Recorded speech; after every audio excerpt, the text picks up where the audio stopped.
we talk about Jesus' crucifixion, we tend to sometimes forget actually the pain that he went through. So as a Christian, we all believe that Jesus is basically God in human form. So when Jesus took on human form, he obviously also got all our human emotions. It wasn't necessary as the fact that we'll just send him in human form and he doesn't really have that much emotion. He's just here to spread the gospel and doesn't really have no empathy or anything like that. That's not the case.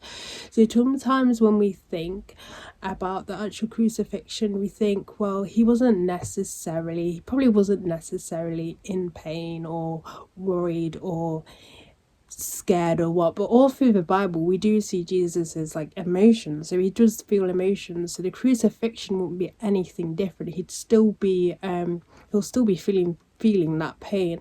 There is a video, if I remember I'll link it in the description, where this person describes medically what someone would be going through during a crucifixion. So all through the Bible he does show emotion. A good example is when his friend Lazarus dies.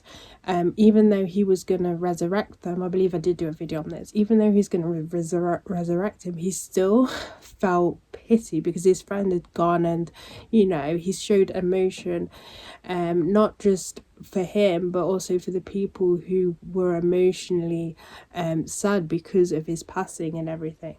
So, and when we look at Jesus in Gethsemane, you can see while he's talking to his father that he is scared. He is literally scared. So it's not the thing where for Jesus it was an easy choice. I mean, technically for Jesus it was an easy choice, as in he is a father, but it wasn't like he didn't have those emotions to go through, and it wasn't like on the crucifix he wasn't in pain. He would have been in pain. But I'm gonna read from Matthew chapter 26, and I'm gonna read from verse 36.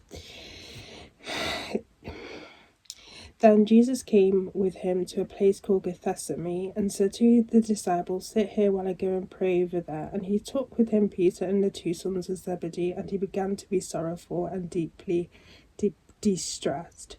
Then he said to them, "My soul is exceedingly sorrowful, even to death. Stay here and watch with me." He went a little farther and fell on his face and prayed, saying, "Oh, my Father, if it is possible, let this cup pass from me. Nevertheless, not as I will, but as you will." So only just from that small snippet from there, he tells the disciples that he's very sorrowful. Obviously, they have no idea what's going on, but he was deeply sorrowful for what was going to happen, and he didn't want to go through with it, which is human nature at the end of the day. I mean, if your father literally said to you, "Here's this thing, you have to die for these people, you're gonna be crucified," I think I would be a little bit nervous. But obviously, because he trusted in his father, he still went ahead and did it. But that doesn't necessarily mean that he wasn't going through these emotions. As I said, he was in human form, so he was experiencing human emotion and stuff.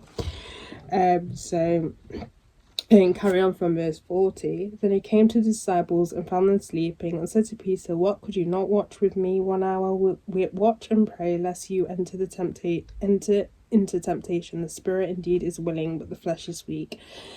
After a second time he went away and prayed, saying, "Oh, my Father, if this cup cannot pass away from me, unless I drink it, your will be done." And he came and found them again, for their eyes were heavy. So he left them, went away again, and prayed the third time, saying the same words. And he came to his disciples and said, "Are you still sleeping and resting? Behold, the hour is at hand, and the Son of Man is betrayed into the hands of sinners. Rise, let us be going. See, my betrayer is at hand." If we look at Luke's account in Luke chapter 22, verse 44, "And being in agony, he prayed more earnestly. Then his sweat became like great drops of blood falling down to the ground." Now, apparently that's an actual rare medical thing that can happen. I'm not gonna, obviously that's not the point of the video to get in it, but he was scared. He was literally sweating blood, like literally sweating blood. So for him, this wasn't easy. For him, going through this wasn't easy, but he trusted in the Father. He literally trusted in the Father. So he knew what was coming. He knew he was going to be in pain. He knew it was going to be agony. And when you take that into account, if you take into account the pain that he went through, then you can be even more grateful as to what he did for us, because he went on that cross. He was beaten. God didn't numb it so he didn't feel any pain. He literally felt every single beating, every single nerve ending. He felt that so much, because it's just thinking of it now, it's just puts you in that state of OMG, I'm just so grateful for what he's done. Not only did he do this for my life, I